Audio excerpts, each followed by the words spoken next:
Hello everyone, Gamertag here, and today we're getting into our first Generation 3 Pokemon challenge as we tackle Pokemon Emerald with just Anorith and Lileep. Now, as much as I'd love to start with Lileep, since Cradily is my favorite fossil Pokemon, we're gonna have to start with Anorith. And a lot of that's just because, well, Lileep's move pool is just not good, at least not for what we need it for early on. Luckily, when we get it, we'll have a little bit more to work with, but we're gonna have to start with Anorith. So we get a Quiet Nature, which means more special attack and less speed. Battle Armor is gonna be great though, since we can't get crit. So this is why we're gonna have to start with Anorith.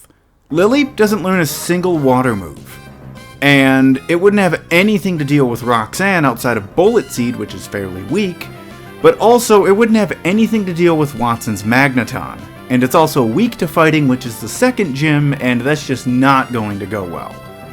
So, I think we'll be fine with Anorith for now. It's got a pretty decent move pool, and also has a really high attack stat, so it's going to be able to do pretty good damage. We'll be fine. Also, we got poisoned by the Shroomish from Effect Spore, and I thought we were going to lose, and that's just kind of hysterical.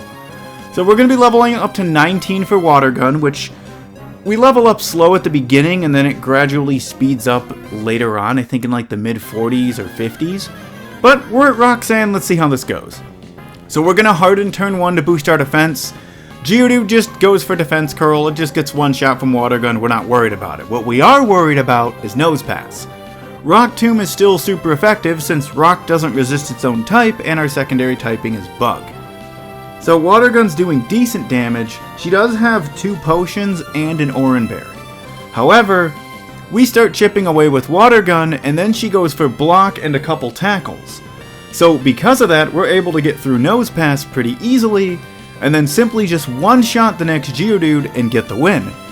I'm not sure why she went for Tackle, because generally the AI for gym leaders is pretty good. But you know what? A first try victory, so I will gladly take that. Before we can get too much further though, we have to fight May in Rustboro, and that might sound weird for those of you that haven't played Emerald. Well, in Emerald you have this fight, and May leads a Torkoal. I'm not honestly sure where she gets a Torkoal since you can't get one this early, so it's kind of a little out of place here, but it's a really easy fight.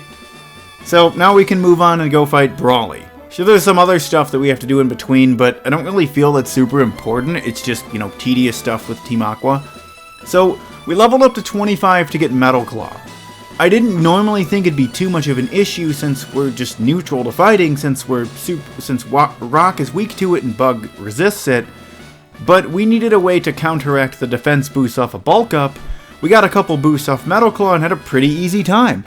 Metatite also will not actually hit you because it just goes for Focus Punch, so as long as you actually hit it, it can't actually do any damage.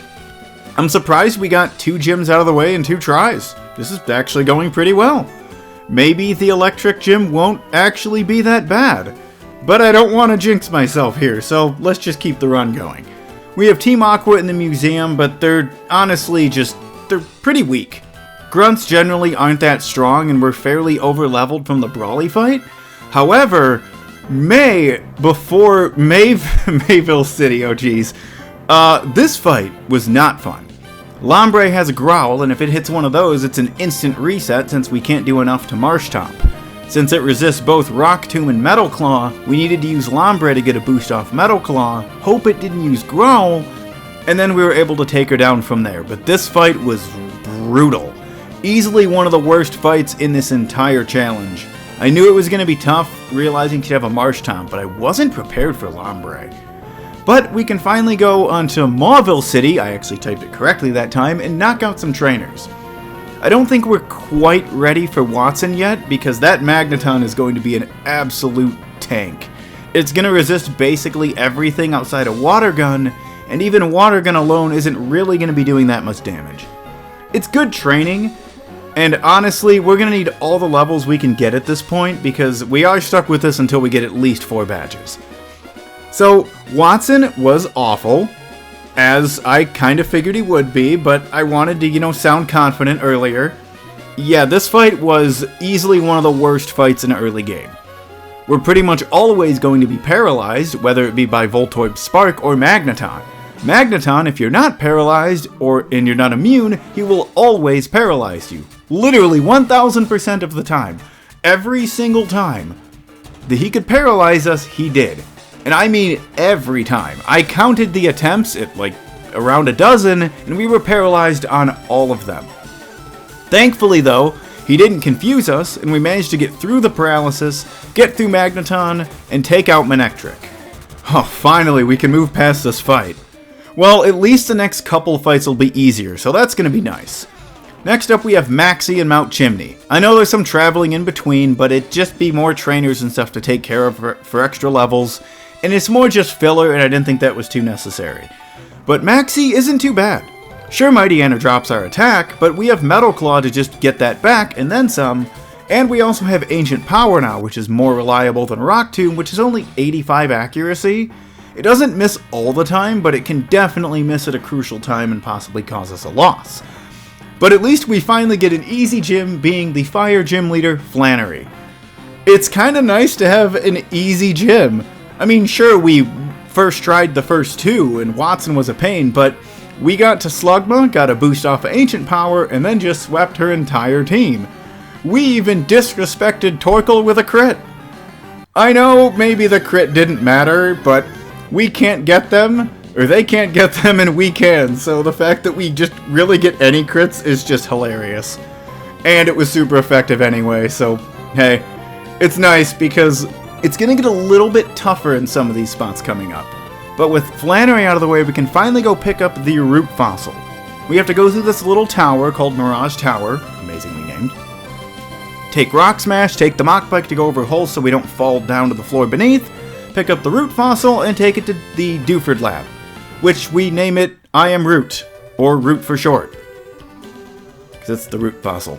Anyway, we have Suction Cups for the ability, which isn't really that fantastic, it just means we can't be hit with Whirlwind or Roar, but Brave Nature's pretty nice. I mean, more attack, less speed, because we're so fast anyway. And honestly, I kind of wanted the extra attack. We're not really going to have some really good special attacking moves outside of Giga Drain, which we won't get that until much later. So I kind of wanted the extra attack because Secret Power is pretty much the best move we have. And also, yes, that move pool that you saw is that bad. Our best move outside of Secret Power was Acid. We still have Constrict at level 20. It has 10 power. That's not going to do anything. But we're going to be leveling up as much as we can. I also have the Macho Brace equipped, which is going to be doubling our effort values, or EVs for short. Essentially, instead of getting 1 effort value from the Poochyena and attack, we're getting 2. Which is kind of nice because it speeds up maxing those out. You get a total of 510, although only 508 of those matter. But we're not quite caught up. We're going to go fight dear old Dad in Petalburg, and this fight wasn't that bad. He's going to lead Spindo, which pretty much just annoys. It has Teeter Dance, which confuses, but it doesn't really do anything else. But it can't really do much to Root since he's an absolute unit. He's got a lot of HP and just natural bulk anyway, and Spinda just isn't really that strong. So we make it to Slacking pretty easily, but we switch to Chuck, because Chuck's going to be doing a lot more damage, and sure, while Slacking does have counter, he can only attack once every 2 turns, and on the turns that he can attack, we can just go for Water Gun, so counter doesn't work, and we resist Facade, which is his main move. So even if he goes for Feint Attack, it's not really going to be doing too much damage. So Slacking's pretty easy to work through. Vigoroth can attack every turn, but it doesn't really do that much damage to us since it's much weaker than Slacking. Linoon goes for Belly Drum, but its health is too low to use. He Hyper Potions up, then we Ancient Power and get a boost as the battle ends. Yes, we are disrespecting our own father in this run. I mean, Belly Drum wasn't the best play, but he can go for it, which it's random how they attack anyway. So, I know it's probably odd that I'm just showing, us using our Linoon to cut the grass. I used EXP Share to get that, by the way, in case you're wondering how I managed to get one.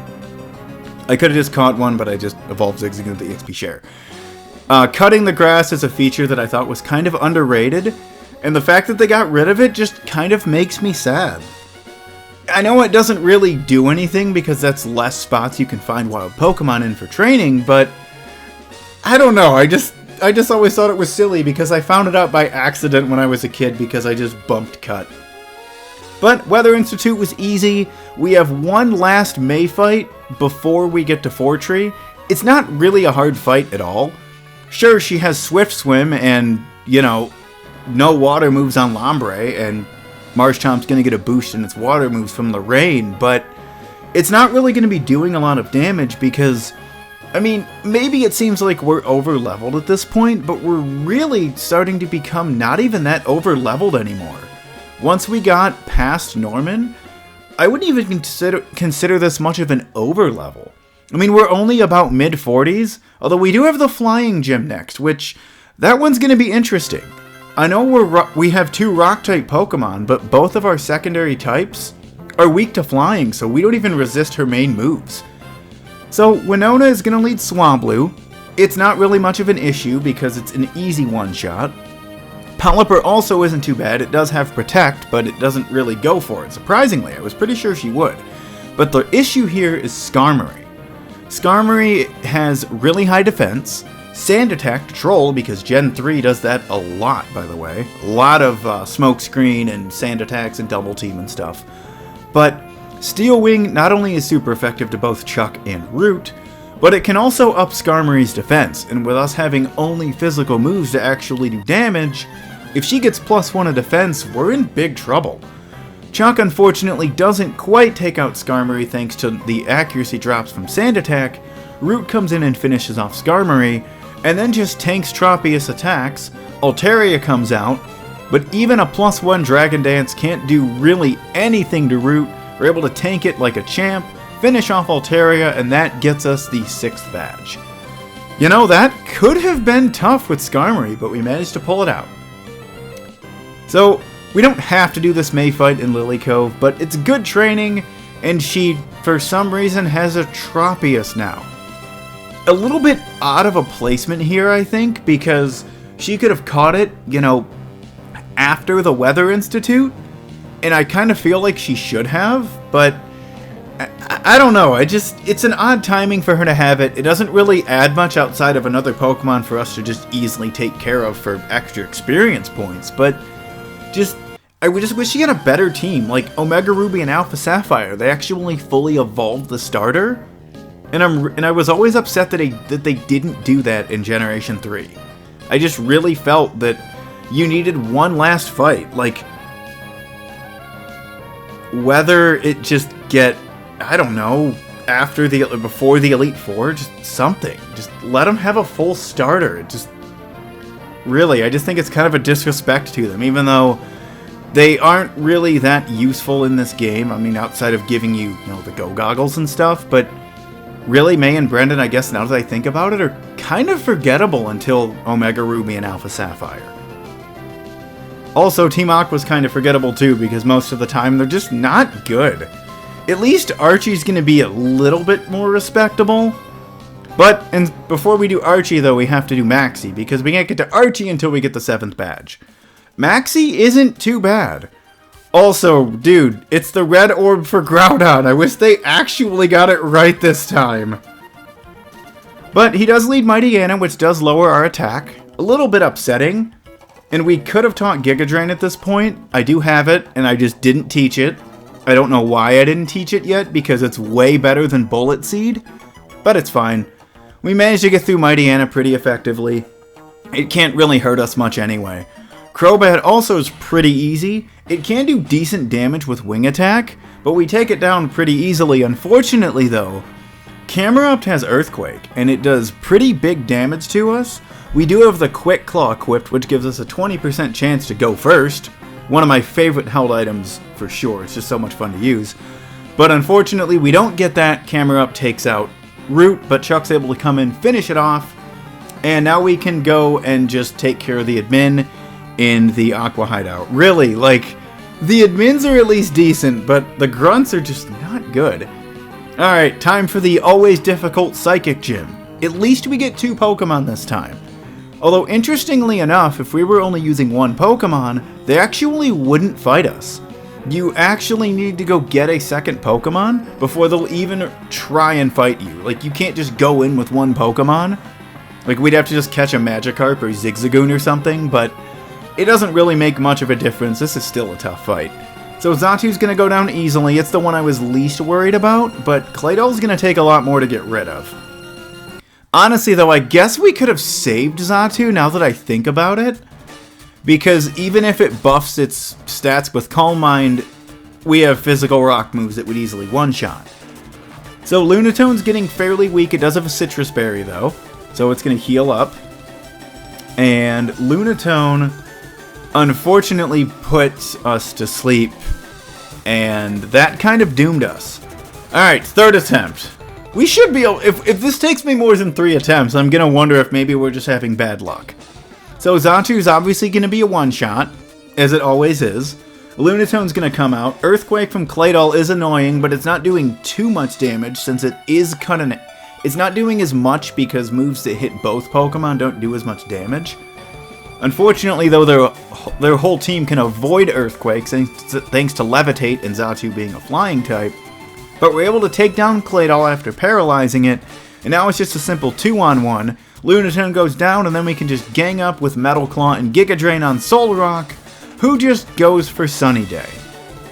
I honestly just think it's funny when they don't attack at this point. I mean, it wouldn't have made a difference, but still, they're just... Generally, their first move is Sunny Day because Solrock has Flamethrower, but even with that, I don't think it would have done too much damage. Alright, Archie was incredibly easy. So easy, in fact, that we didn't even bother showing much of the battle. It's just his Pokemon dropping like flies, and us being happy that we got a really easy victory. I mean, even Sharpedo is really, really frail. We don't even need a super effective move to take it down. Chuck just tore through the entire team. But we can't fight Juan yet because we have to go wake up Rayquaza in the Sky Pillar. Kyogre and Groudon are fighting. We'll use that in quotes. They're fighting in the game, but it's not really that exciting. What is exciting is the animation we're going to get when we summon Rayquaza. So we're going to get a little stare down with Kyogre and Groudon. Again, like I said, it's not super exciting. And then Rayquaza is going to come down. We get a really cool green beam of light as it comes down. It speeds towards, basically just shows an animation for Hyper Voice, and then they just sink below the screen.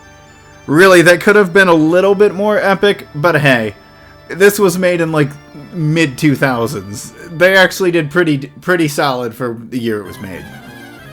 Alright, time for Juan, and normally I absolutely hate this fight. Partially because of Kingdra, but we end up getting a power boost from Ancient Power off the Celio, one-shotting Celio, and we should be able to sweep the rest of his team. Not quite sure about Kingdra though. Groudon's going to go for a Crab Hammer, but it does less than half despite being super effective thanks to our boosts. He goes down pretty easily. We luck out and crit Kingdra, one-shotting it so we don't have to deal with Rest and Double Team. And then Whiscash just decides that it's going to forget how to attack with Amnesia, so we get a pretty easy win. Oh, yeah, also, Wally was incredibly easy. He's who we have to fight before the Elite Four. He was so easy, we were paralyzed, got a Quick Claw, and took out a Magneton with Secret Power. Look, that KO alone, I honestly feel like is enough to like the video, personally. But that's up to you guys. Alright, Elite Four time. First up is Dark Trainer Sydney. And unfortunately it starts with Mighty Anna dropping our attack. We switch, and then we go right into Sand Attack. Yes, the trolling even goes into the Elite Four. But it doesn't do too much because Mighty Anna goes down pretty easily. Next out's Crawdaunt, which we switch to Root because I actually taught Giga Drain this time. It's going to be an easy one-shot as he just goes for Swords Dance. Crawdaunt's special defense isn't really that good. Shifttree's out next and it goes for Double Team. But we're able to get through that and end up taking him out. We also paralyze him with Secret Power as well. Next out is Cacturne, who also can't really do too much to us. We also paralyze Cacturne with Secret Power. I believe it's a 30% chance for the Secret Power effects. Correct me if I'm wrong though, because maybe we're just getting really lucky. Absol though gets crazy because we confuse him. He Swords Dances, he hits himself, does a third of his health, Citrus Berries, and then hits himself again. I almost feel bad for Absol. Phoebe, though, is a different story.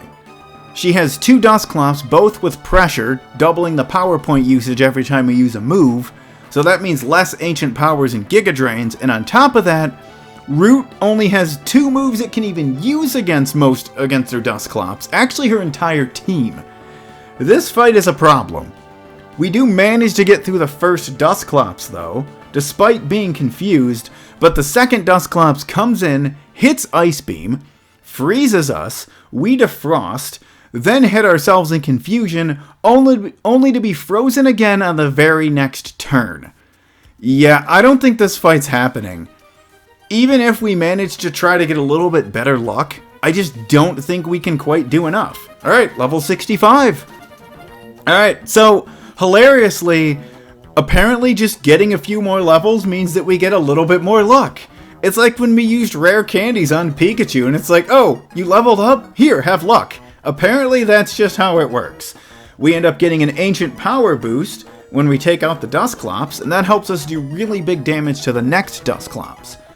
So naturally, Dusclops is going to come in, and we go for Giga Drain, do almost half of its health, but unfortunately the next move isn't quite enough to knock her out. She gets a Citrus Berry, and then we take her out on the follow-up.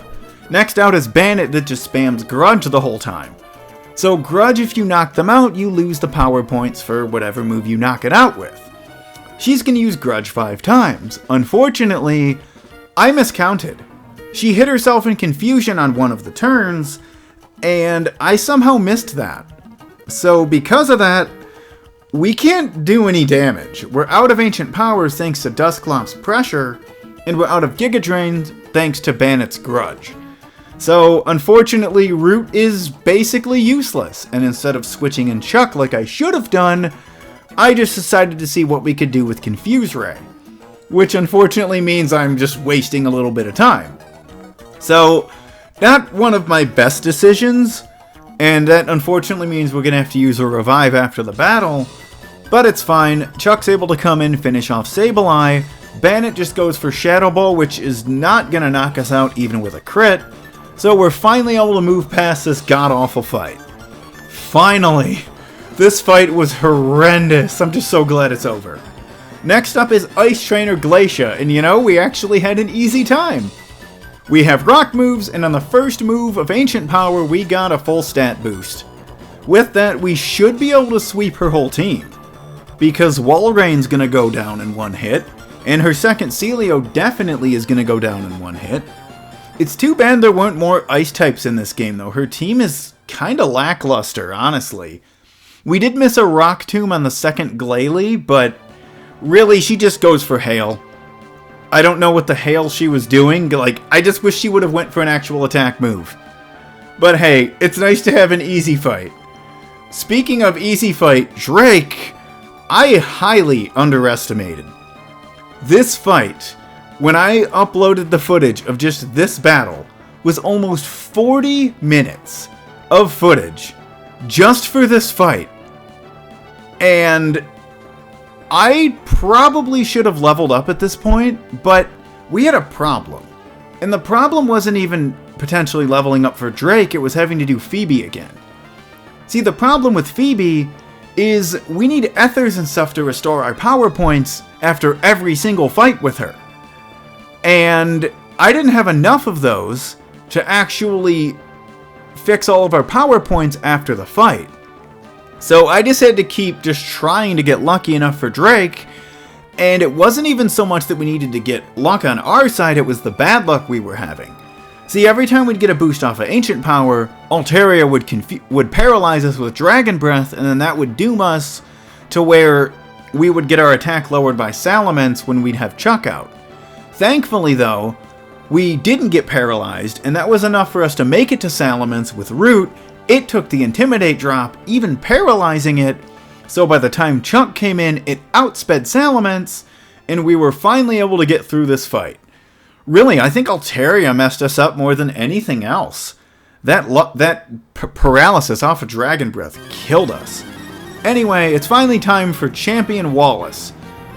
I know, it's not Champion Steven, which would be a much more exciting fight because his team we don't match up well against, but we have Wallace. So he leads Wailord. We end up getting a boost off of Ancient Power, amazingly. He does have Water Spout, which the more health he has, the more damage it does, but he has so much health that we restore all of our health with Giga Drain. He does go for Rain Dance, though, which could be bad for Milotic. However, it goes for Toxic. And then he goes for Surf, so I'm wondering if he just doesn't have Ice Beam, or he just went for Surf because the rain was out and it would essentially have done more damage. Anyway, because of that Toxic and the massive Hydro Pump from Tentacruel, by the time we take out Tentacruel, Toxic finishes us off and it's just up to Chuck. So, Ludicolo goes for Double Team, amazing, another troll job, but it's not enough as we still get through that and take him out. Gyarados is going to lower our attack, and that means it's going to be a clear 2-hit KO. It would have been anyway, so that doesn't make much of a difference. Unfortunately, though, he still has one more Pokemon, being Whiscash. Return doesn't do too much as he just goes for Amnesia, but we get a crit and finish him off, getting us into the Hall of Fame. I love how Root went down and it was just super anticlimactic. Like, Whiscash didn't even try to attack. But finally, man, that Elite Four was tough. I mean, okay, Glacier was super easy, but definitely had its moments, though, throughout the entire Elite Four. Definitely underestimated Drake. Now, normally I would be saying what the next challenge run's going to be. However, I'm going to be putting a poll in this video, and that's for, well, that's for the viewers to decide what the next video is. So I've got it kind of a toss-up between a few videos. And whatever video wins the poll is going to be what the next upload is. And it's pretty much going to be between Coughing going through Pokemon Crystal, Fire Red with Beedrill, or a playthrough of Pokemon Violet, which that's going to take a lot of work to edit and is also going to be in a few parts, since, you know, the whole game at once would be way too long for a video. But yeah, put votes down below in the poll. And we'll see how that poll looks in a few days or a week. And also, we're close to 100 subscribers as well, so there's definitely going to be a video for that, but it's going to be after whatever the next upload is. But leave your suggestions down below in the comments for future videos, or join my Discord, link in the description, and leave them in the challenge submission section of the Discord. I just want to say thank you guys so much for watching, and I'll see you guys in the next video.